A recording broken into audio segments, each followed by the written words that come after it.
قال رسول اللہ صلی اللہ علیہ وسلم کہ فرمایا رسول کریم علیہ الصلوۃ والسلام نے من لازم الاستغفار جعل اللہ له من کل ضیق مخرجا،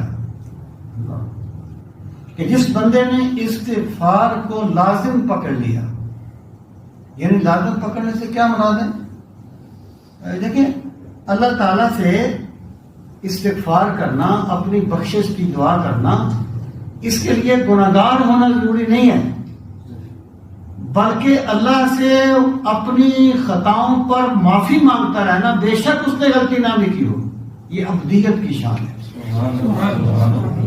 یہ عبدیت کا تقاضا ہے۔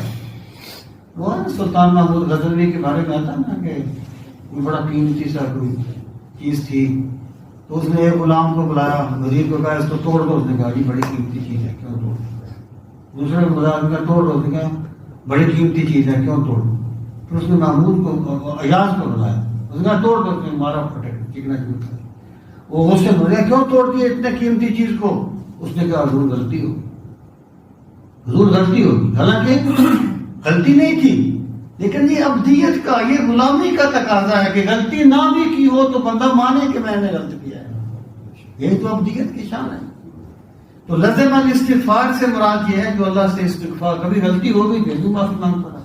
انبیاء کرام کو بھی کہا گیا نا استغفار کرو، انبیاء غلطی تو نہیں کرتے تھے، گناہ تو نہیں کرتے تھے نا، تو استغفار کس لیے تھا؟ اس لیے تھا یہ عبدیت کا اظہار ہے۔